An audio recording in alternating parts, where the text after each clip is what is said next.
When the message first arrived, Elias Dunn thought it was a mistake. Out there in the quiet cold between the stars, strange signals were nothing new. Ghost frequencies, old military broadcasts, alien chatter that no human could ever decode. He'd heard it all. But this one was different. It wasn't a distress call. It was an invitation. "Commander Elias Dunn of Earth," the voice said, "by decree of Queen Vyarthara of the Ilari Dominion, you are summoned to Ilar Prime, one of courage, one who understands loneliness." That last word, loneliness, stuck with him. He was alone after all. He'd been alone for years. Elias sat in the dark cockpit of his freighter, the Astra Solis, its lights flickering faintly against the black sea of stars. His reflection stared back from the viewport, unshaven, eyes too tired for a man of 38. He, once worn a uniform, once led a team through asteroid storms and alien sieges. But that was before Vesta 9, before his ship burned and his crew died screaming in the vacuum. He had survived. He always did.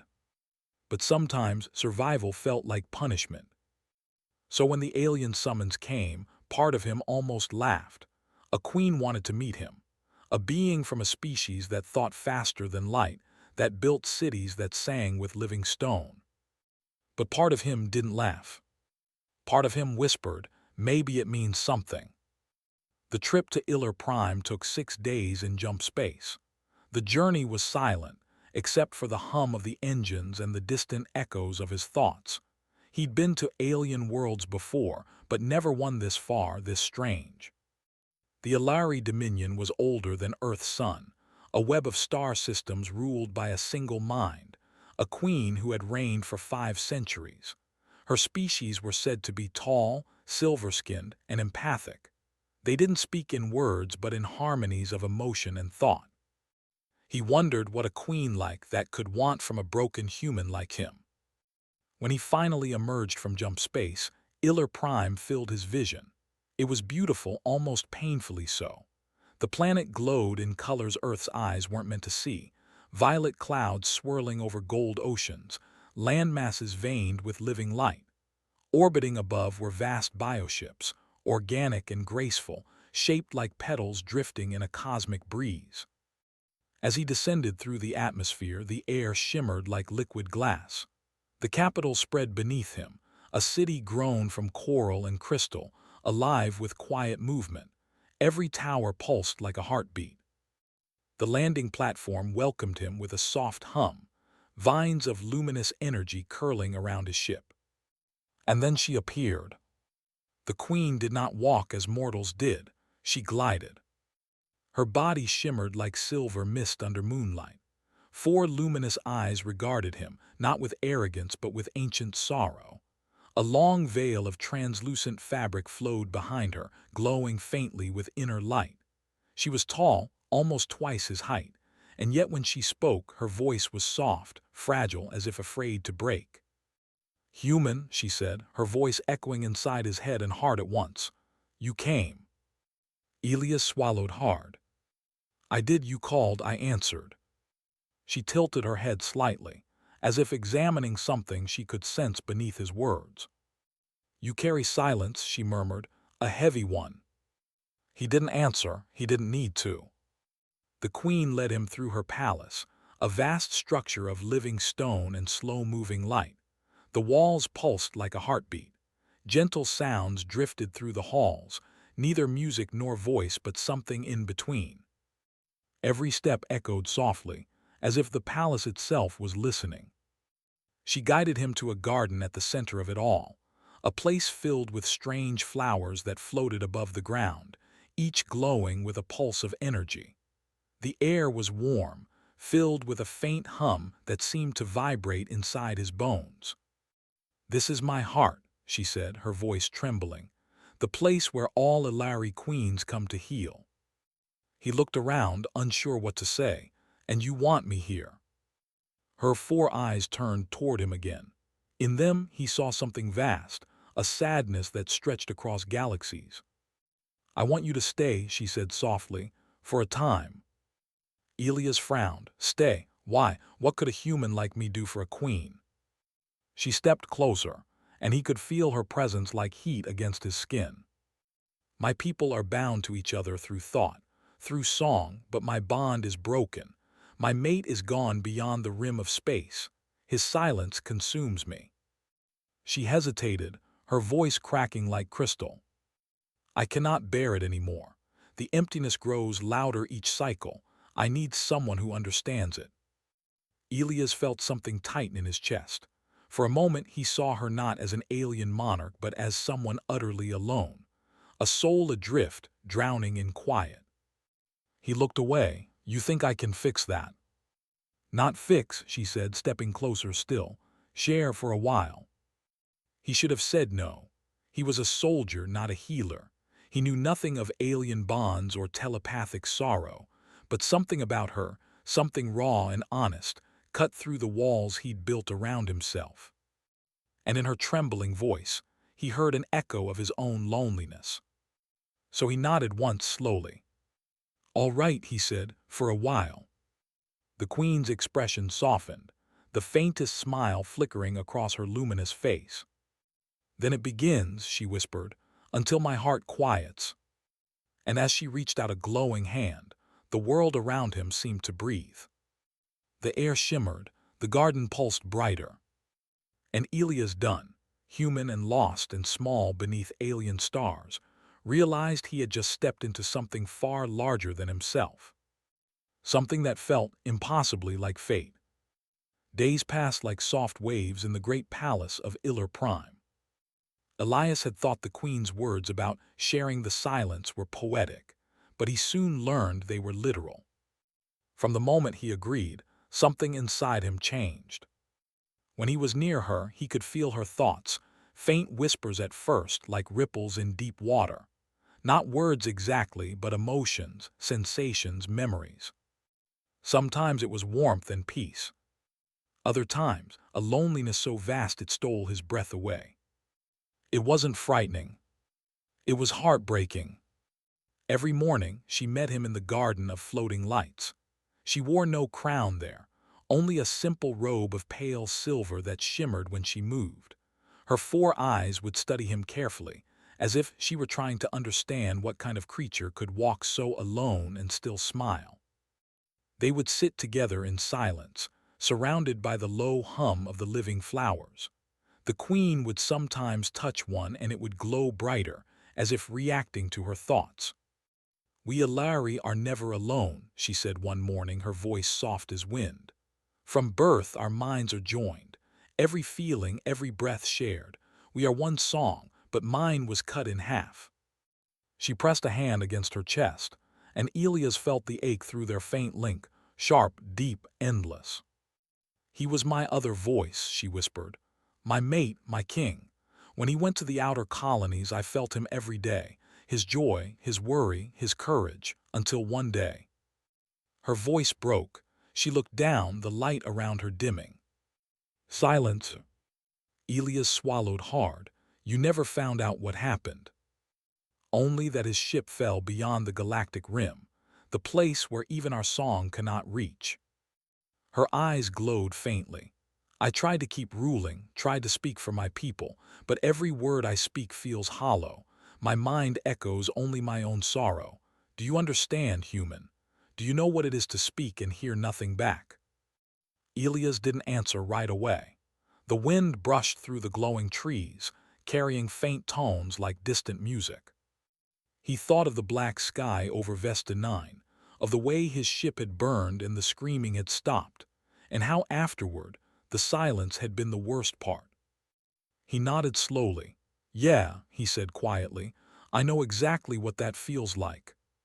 From then on, she trusted him a little more each day. She showed him the city from the palace balconies, endless layers of glowing towers and bridges that twisted like coral reefs. Alari citizens bowed as they passed, their luminous eyes watching the human curiously. They had never seen a being so heavy with solitude. They can sense you, she told him. Your silence draws them, it is strange to them. Guess I'm strange everywhere I go, he said with a small smile. Her gaze softened.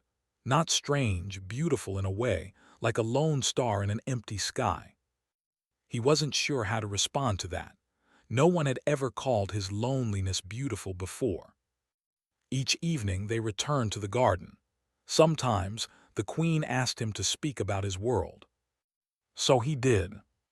He told her about Earth's blue oceans, the smell of rain on old soil, the sound of children laughing in city streets. He told her about music, how humans could make sound carry emotion even without telepathy. She listened with quiet fascination. You create emotion with sound alone. Yeah, he said, we call it a song. She closed her eyes, then sing. He hesitated. He hadn't sung since before the war, but something in her tone made him try. It wasn't much, just an old earth lullaby, low and rough from disuse. His voice filled the glowing garden, carried by the strange alien air. When he finished, she was trembling. You are loud, she said, smiling through the tears that shimmered on her cheeks. So loud inside, I can feel you even when you do not speak. That's humans for you, he said softly. We're all noise and pain, but we keep singing anyway. The queen began to grow stronger. Her voice grew steadier in the council meetings. The light of the palace brightened. The Ilari whispered that their queen was healing. But she still needed him near. When he left her side for too long, she would falter. The silence would creep back, like shadows after sunset. One night, as the moons rose over Iller Prime, he found her alone in the throne hall, standing before a wall of living crystal that showed visions of the stars. Her reflection flickered faintly, fading in and out. You should rest, Elia said quietly. She turned, her expression strained. I cannot. When I close my eyes, I hear the silence again. It devours me. He stepped closer. Then let me stay. I'll talk, sing, whatever you need. You won't be alone tonight. Something in her gaze changed then. The usual sorrow was still there, but softer now, wrapped in something like gratitude. Why do you care, human? She whispered. You owe me nothing. My people mean nothing to yours. Elias shrugged faintly. Because I know what it's like to lose everything, and I wouldn't wish that kind of quiet on anyone. Her 4 eyes shimmered, the lower pair wet with light. Then perhaps, she said, her voice breaking slightly, it is not the human heart that is fragile. Perhaps it is mine.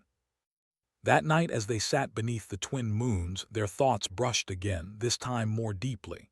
He could feel her memories, the sound of her mate's laughter, the warmth of his touch, the way their thoughts once danced together. And she felt his pain in return, the loss of his crew, the emptiness of endless space. No words were needed. The connection spoke for them both. For the first time in centuries, the queen's mind was not silent. And for the first time in years, Elias Dunn did not feel alone. The peace on Iller Prime did not last. For weeks, Elias and the queen shared quiet mornings in the glowing gardens, talking about lost things and old hopes. Her voice was softer now, her laughter more real. The palace thrummed with life again. But one morning, as the twin suns rose over the horizon, the air trembled. The light changed, turning red, angry, unnatural. A low alarm echoed through the living halls. The ground beneath the palace pulsed like a heartbeat gone wrong. Elias looked up just in time to see the first explosion bloom across the sky. The guards rushed in, their silver armor glowing with warning symbols. Their voices sang in short, panicked tones. The queen's expression hardened, and for a moment Elias saw the ruler beneath the sorrow, the leader of 1,000 worlds. Who dares attack us? She demanded, her voice echoing through the palace like thunder. A trembling advisor bowed deeply. Your Majesty, it is the Trask Imperium. They have broken through the outer defense ring. Their machines burn our fleets. They will be here within the hour. The queen's 4 eyes flared with light. Prepare the shields, evacuate the young. Then she turned to Elias. You will go with them. Elias shook his head immediately. Not a chance. Human, she said sharply, This is not your war." He stepped closer, meeting her gaze without fear. "Maybe not, but it's your world, and I don't run when people I care about are in danger."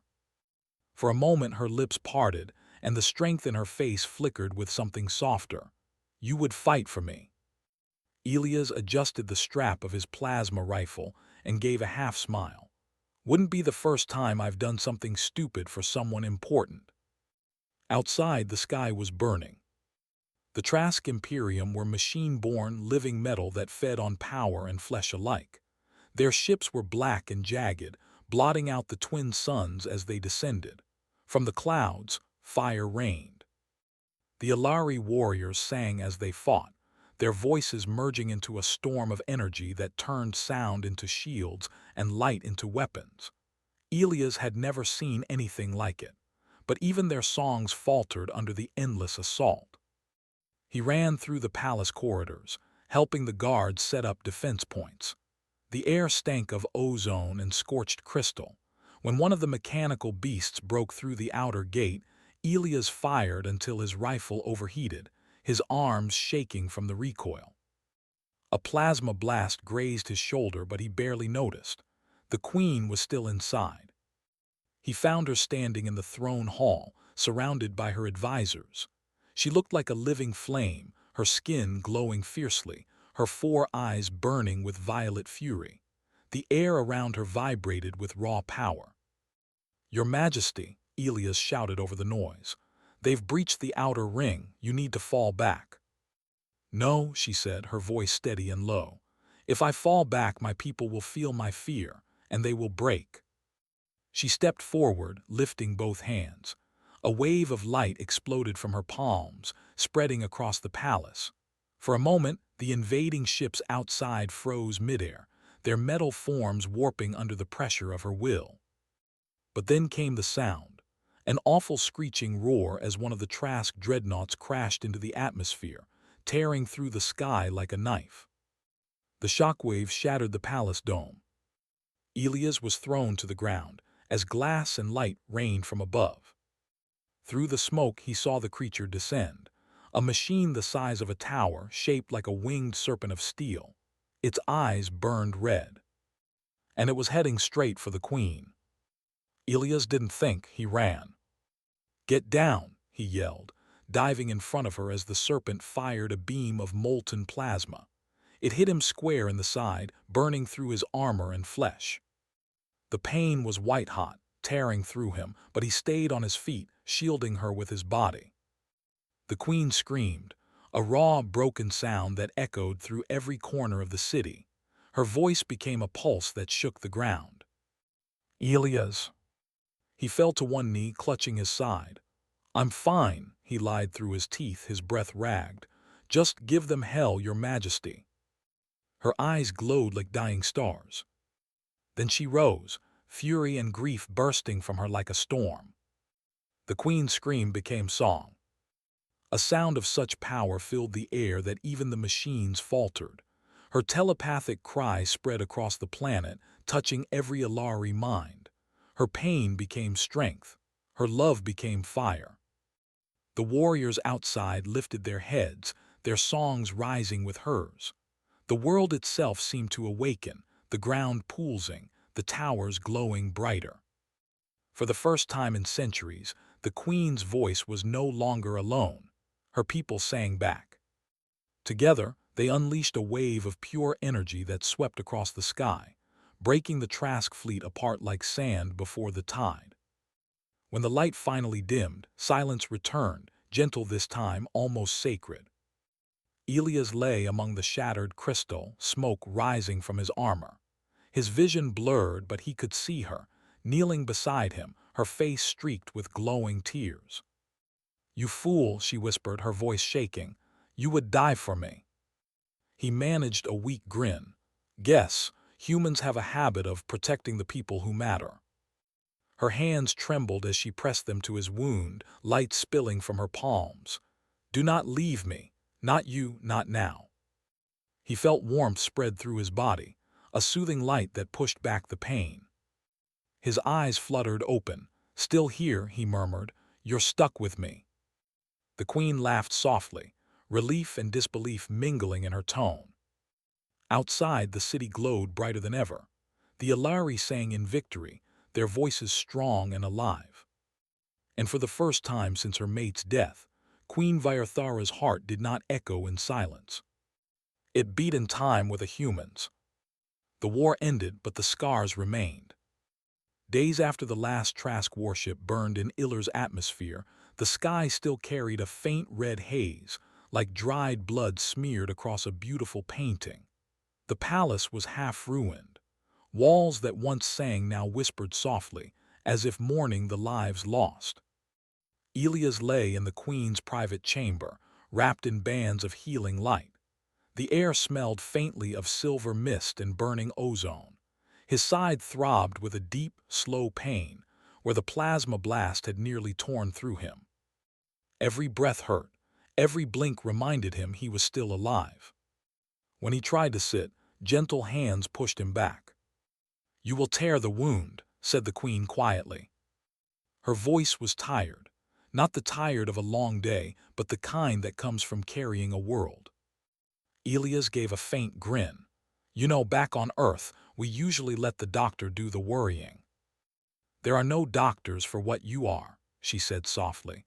"No one has ever seen a human bleed for the queen before." She stayed beside him for days. She could have sent healers, could have let her attendants watch him, but she didn't. She sat at his side through the long alien nights, the glow of her skin reflecting off the pale walls.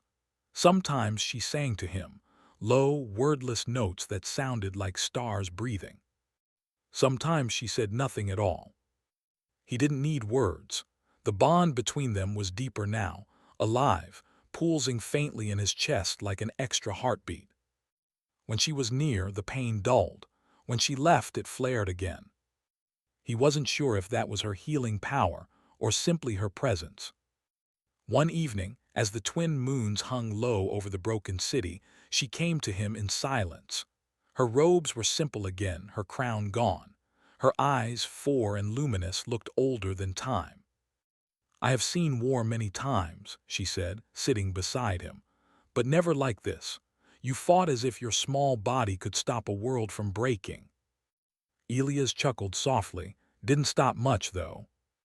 "You stopped me from falling," she said. That made him look at her. "You don't give yourself enough credit." "No, you do not understand," she said, her voice trembling.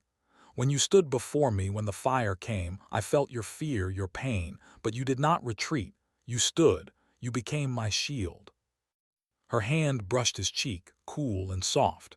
And in that moment I remembered what courage feels like. Elias swallowed hard. "That's just what humans do. We protect what matters." "And what matters to you now?" He didn't answer. He couldn't. Her eyes glowed softly, searching his face for the truth he couldn't say out loud. Outside, the world began to heal. The Alari rebuilt their cities with song and light. The wounded rested in floating gardens, surrounded by energy fields that hummed gently like lullabies. But for the queen, healing was harder. She ruled again, her voice strong in the council, her presence fierce and radiant. Yet when the meetings ended, she always returned to him. They walked together through the palace ruins, her long fingers brushing the broken coral walls as if apologizing to them. "My people rebuild with their voices," she said one night, "but I rebuild with yours." He smiled faintly. "Then I'd better not lose it." "You will not," she said, and her eyes flickered with a faint warmth. "I would not allow it." There was a quiet strength in her tone now, a possessive edge that hadn't been there before. Weeks turned into months. Elia's wound faded to a pale scar, the kind that aches when storms come. He began training the Alari Guard in human-style tactics, small unit maneuvers, surprise strikes, things no telepathic species had ever considered. The soldiers called him Heartfire, the name the queen had spoken in her song during the battle. It spread like myth across the Dominion. The human who bled for the queen, the mortal who stood against machines. He didn't think of himself as a hero. He thought of himself as someone who had found a reason to stay. But sometimes when he looked at her, he felt the weight of something else, something deeper. She no longer called him human, she called him mine. One night during the Festival of Renewal, the city glowed with thousands of lanterns drifting into the air like living stars. The queen stood on the palace balcony, her veil flowing behind her. The crowd below sang her name. Elias stood beside her, the cool wind brushing his scar. "They honor you tonight," he said. "No," she said softly, "they honor us." She turned toward him, her 4 eyes gleaming with a light that made his heart skip. "I once thought my heart could only hold one bond," she whispered. "But I was wrong. There is room for another, one who walks in fire and does not burn." He froze. "Your Majesty." "Do not call me that," she interrupted, stepping closer. "Not when we are alone." The space between them filled with quiet light. He could feel her thoughts pressing softly against his, warm, yearning, uncertain. "You came to me as a stranger," she whispered. "You stayed as my strength, and now, Elias of Earth, I cannot imagine the silence without you." He reached out, his rough human hand resting against hers, skin meeting silver light. "Then maybe," he said softly, "you'll never have to." In the distance, the last of the lanterns drifted upward, vanishing into the endless night. Below, the people of Iller sang their queen's name again, this time joined by another word, one that carried through every glowing street. "Hardfire." And up on the balcony, the human and the alien queen stood together, bound not by duty or war, but by something older, something simple. Two lonely souls who had finally found a home in each other. The war had ended seasons ago, yet its shadow still lingered over Iller Prime. The skis had cleared, the wounds of the planet were healing, and the songs of rebuilding filled the air. But peace never comes quietly. It comes trembling, cautious, afraid to be broken again. For Elias Dunn, every sunrise was still a surprise. Every breath of alien air still felt like a miracle. He had lived through fire and death, through a storm that should have taken him, yet here he was, alive, breathing, standing beside a queen who had once been too lonely to speak. But survival, he had learned, was not the same as peace. He often walked alone through the palace's lower halls. The walls were new, grown from living crystal that glowed faintly blue. The Alari called it memory coral. It hummed softly when someone passed, as if remembering the footsteps. Sometimes when Elias touched it, he could feel echoes of that final battle, the fear, the fire, her voice screaming his name. He would stand there, hand against the wall, and whisper to himself, "It's over." But deep down he knew it was, not really. The queen was different now. Vyarthara still ruled with grace, her strength returning, her song louder than ever. The people adored her, saw her as reborn, brighter and wiser. But those who looked closer saw the change. Her laughter had a softer edge. Her gaze lingered longer on the stars. And she never let Elias far from her side. He noticed it first when she began to visit him outside the council hours, appearing in the training fields while he instructed the guards, or standing silently behind him as he repaired damaged patrol drones. He would glance up, wiping sweat from his forehead. "You watching me, Your Majesty?" "Always," she would say with that faint smile. "You forget I can feel your thoughts." He would laugh, trying to hide the unease curling inside him. "Then you know I'm not much to look at." "You are wrong," she would reply, her voice quiet but certain. "You shine." At first her words made him smile, then they began to haunt him. Because he could feel it too. The bond between them had deepened, grown roots he didn't understand. Sometimes when she was angry or hurt, he could sense it before she even spoke. Sometimes he would wake in the night and hear her voice inside his head, whispering his name like a dream. He had promised to stay until her heart quieted. But what if it never would? One evening, he found her alone in the garden of floating lights, the same garden where they had first spoken, where she had asked him to stay. The air shimmered with golden mist, and her bare feet left glowing footprints across the ground. She turned as he approached, her silver veil trailing behind her like smoke. "You came," she said softly. "I always do." She smiled faintly. "You are still mending."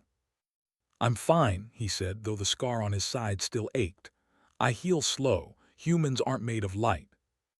And yet, you burn brighter than those who are." Her eyes softened, her voice quieter now. "Do you ever wish to return home, Elias?" The question hit him like a pulse through the chest. He looked away. "Sometimes." "Then why do you not go?" He exhaled. "Because I said I'd stay, because you needed me. And now—" He hesitated. "Now, I don't know what I'd be without this." The Queen stepped closer, so close he could feel the warmth of her aura brushing against his skin. "And what are we, Elias, done of Earth?" He didn't answer. His throat was too tight for words. She reached out, her 4 fingers resting gently against his chest. "When you stood before death, you became part of me. I cannot undo that. You are bound to my song now." Her touch sent a rush of energy through him, bright, sharp, almost painful. He could feel her thoughts bleeding into his: grief, desire, fear, and something deeper, something like love. He stepped back, breathing hard. "Your Majesty, that's not—" "Not what?" she asked softly. "Not right, not human." He looked at her then, really looked at her. This being who had ruled for centuries, who had lost everything and still found the strength to rise again. She was beautiful and terrifying all at once. "I'm just a man," he said. "You deserve someone like you, someone who can live as long as you do." The Queen's expression trembled. "Do not speak to me of time," she whispered. "I have lived through centuries of it. What I want is now, and you are here." Silence hung between them. The garden lights pulsed softly, reflecting in her eyes. He could have walked away, should have, but instead he took her hand. Her fingers, cool and glowing, closed around his. "You saved me," she said. "You filled the silence. Without you, I am hollow again." He looked into her eyes and saw the truth, the loneliness she still carried, the ache she had hidden behind her crown. And he realized with a painful clarity that he needed her too. Maybe it wasn't right, maybe it wasn't fair, but it was real. He lifted her hand to his lips. "Then I'll stay," he whispered, "as long as you want me to." Later that night, he stood on the balcony outside his chamber. The stars of Iller shone brighter than he'd ever seen. Somewhere in the palace, he could feel her presence like a heartbeat inside his chest, steady, certain, eternal. He thought of Earth, of the oceans and storms, of the home he'd left behind. And for the first time in years, he didn't ache for it. Because here, beneath alien skies, someone needed him. Someone had called him Heartfire. And as the Queen's voice drifted faintly through the air, a melody of peace and longing, Elias closed his eyes and let it carry him. He didn't know where the road ahead would lead, but he knew one thing for certain. He wasn't alone anymore. Time flowed differently on Iller Prime. Days bled into weeks and weeks into months. The wounds of war healed, the skis cleared, and peace spread through the Dominion like sunlight through clouds. But in the palace at the heart of the world, peace took another shape, one that felt both gentle and suffocating. Elias Dunn had stayed longer than he ever meant to. He had promised to remain for a while. But a while had turned into a year. And the Queen no longer spoke as if he would ever leave. At first he ignored it. He told himself she only wanted company, comfort, someone to remind her what it meant to feel. But slowly, the palace began to change around him. Guards bowed to him when he passed. Courtiers whispered his name, Heartfire, as though he were a living myth. And in the great hall, there were 2 thrones now. The smaller one beside hers was carved of living coral that pulsed with light whenever he sat upon it. He had asked her to remove it. She had only smiled. "You earned it," she said softly. "This world remembers those who give it blood." But even legends grow restless. He began to dream of Earth again, of rain, of salt air, of voices that didn't echo inside his mind. The bond he shared with the Queen was beautiful, but it was also heavy. He could feel her emotions as if they were his own, her joy, her fear, her need. Sometimes, when he tried to sleep, he could sense her in his thoughts, whispering his name like a prayer. It was love, he thought, but it was also a cage. One morning, he stood on the balcony overlooking the shining city. The twin suns rose over towers of living light, and the air shimmered with gentle song. The Queen appeared beside him, her bare feet silent on the smooth floor. She wore no crown, only a simple gown that flowed like water. "You are far from me this morning," she said softly. He didn't turn to face her, just thinking. "Of what?" "Of home," he admitted, "of the world I left behind." There was silence for a moment, and when she spoke again, her voice trembled like wind through glass. "You wish to return." He closed his eyes. "I think it's time." The air changed. The gentle hum of the palace dimmed, as though the living walls were listening. When he finally looked at her, her expression was unreadable, still and fragile, like the calm before a storm. "You cannot," she said. Elias frowned. "What do you mean the transport ships?" "Are gone," she interrupted. "Recalled to the outer sectors. None may leave until the new fleet is built." He stared at her. "You ordered that." Her silence was answer enough. "Vyerth," he said quietly, the first time he had ever spoken her name without title, "you can't keep me here." Her eyes, all four of them, shimmered faintly with light. "You think I imprison you. No, I keep you. You belong here." "I belong to no one," he said, his voice rising. "I came to help you heal. You don't need me anymore." "You are wrong," she whispered. "You are the breath in my silence. Without you, I fall back into the void." He shook his head. "You're stronger than that. You rebuilt a world. You faced death. You don't need me to live." Her voice broke. "But I want you to." For the first time since he'd known her, the Queen looked small, lost. Her light dimmed, her shoulders trembling as she took a step closer. "You do not understand what you are to me, Elias," she said. "You are not just a companion. You are part of my bond now. You live inside my song." He felt the weight of her words press against his chest like invisible hands. He could feel her heart through the link between them, fast, desperate, afraid. "You feel it too," she said softly. "You cannot lie." He did feel it, the connection thrumming like a second heartbeat. It was warmth and longing and sorrow all at once, but it wasn't freedom. It was dependence. He reached out, taking her trembling hand. "Vyerth, listen. What we have, it's real, but it's not forever. I'm human. I'll age, I'll die. You'll go on. If I stay, I'll just—" "Then I will die too," she whispered fiercely, gripping his hand tighter.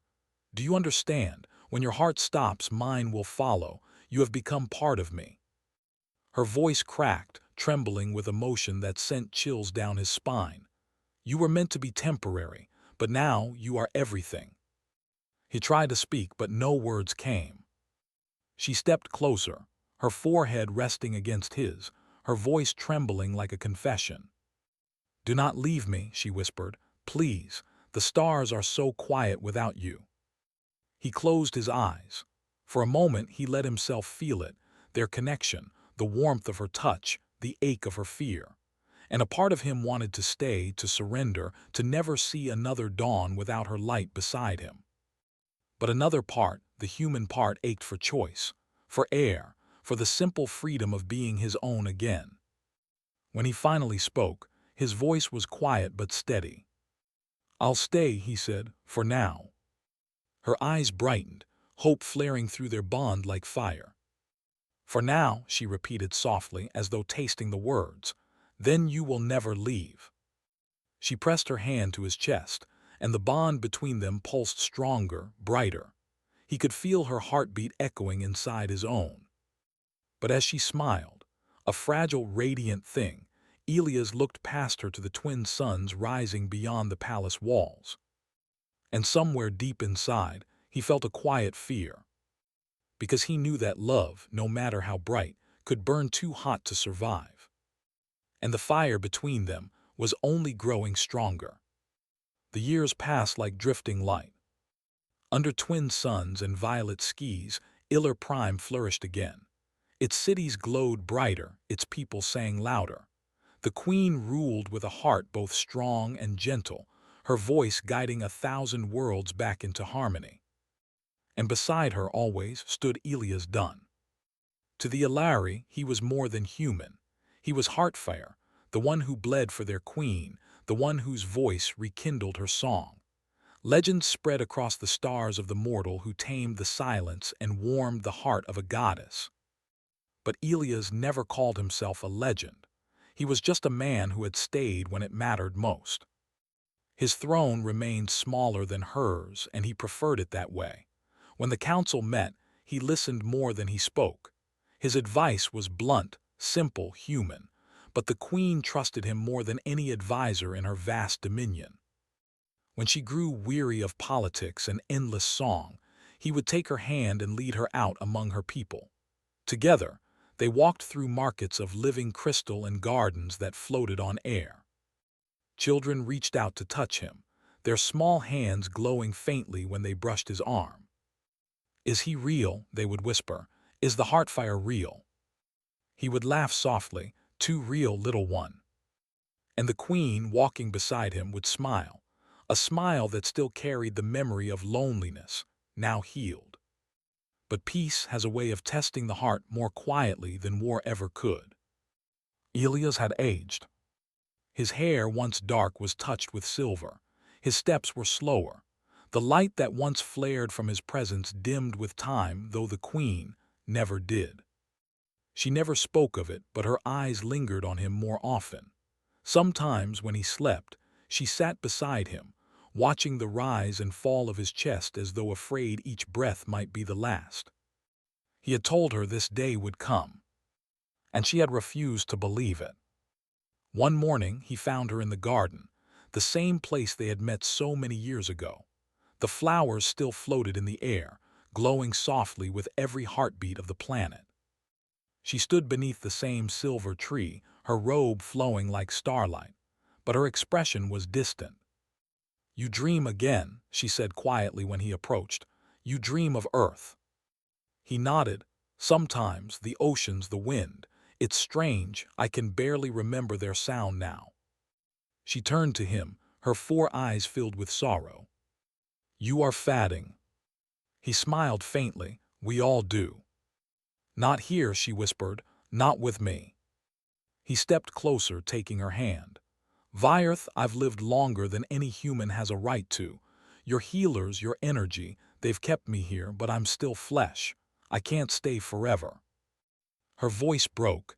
"Then I will not live forever either." That night the queen called for her council. The Alari gathered beneath the great dome, the light of the stars casting soft shadows across their luminous faces. When Elias entered, they all bowed, but when he looked at her, she was not smiling. "My people," she said, her voice strong but trembling at the edges, "our world owes its heart to the one who stands beside me. Without him, I would have fallen into the dark. He gave me back my voice.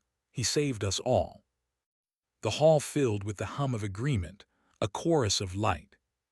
"Now," she continued, her gaze never leaving him, "his fire wanes. The bond we share weakens with each passing cycle. To let it fade would be to lose half of myself." She lifted her hand and the air shimmered. "There is a way." Elias frowned. "What are you doing?" "There is a ritual of binding," she said softly, "a merging of light and life. If I join my essence to yours, you will no longer age. We will be one, eternal." He stared at her in silence. The council watched, their glowing faces unreadable. "Vyarth," he said finally, his voice low, "that's not living, that's holding on too tight." "It is love." "It's fear," he whispered. "You're afraid to lose me." Her hands trembled. "Would you not be afraid if the other half of your soul was dying?" He stepped closer, his voice soft but steady. "Maybe, But love isn't keeping someone from their end, it's walking with them to it. The queen's light dimmed, her eyes wet with shimmering tears. I cannot watch you die. He reached up, his rough human fingers brushing her glowing cheek. Then don't. Just stay beside me while I live. Days turned into weeks. She did not speak of the ritual again, but the sadness in her eyes deepened with every dawn. Elia's grew weaker. The bond between them flickered like a candle nearing its end. Yet he smiled every day, still walking the palace gardens with her, still teasing her when she grew too solemn. You still sing off-key, he would joke. And she would laugh, even through her tears. When the final day came, the sky was clear and bright. He lay beneath the silver tree where they had first met, the queen kneeling beside him. Do not go, she whispered. He smiled faintly, his hand resting over hers. I'm not going anywhere. I'll always be here. You'll feel it. You'll hear it in your heart. Your fire will fade. He shook his head. No, you'll carry it now. Her tears fell, glowing like small stars. You came to me for a little while. And you made it a lifetime, he said softly. He took one last breath, eyes on her face, the world reflected in her violet gaze. Sing for me, he whispered. And as his heart slowed, she did. Her voice rose through the garden, soft, endless, filled with every color of love and loss. The palace echoed it. The city echoed it. The entire world sang her grief. When the last note faded, his body was gone, dissolved into light that lingered in the air, warm and golden. From that day on, the Alari said their queen no longer ruled alone. Her voice carried two tones, one deep human, steady as the beating of a heart. When visitors came to her throne, they would see her fingers sometimes curl around empty air, as if holding someone unseen. And she would smile. This, she would say, is what the humans are. Small, fragile, fleeting. But they burn brighter than suns. The queen still sang at night beneath the silver tree. And when the wind moved through the garden, those who listened closely swore they could hear another voice in the breeze, rough, warm, and laughing softly. Heartfire, the man who stayed, and never truly left.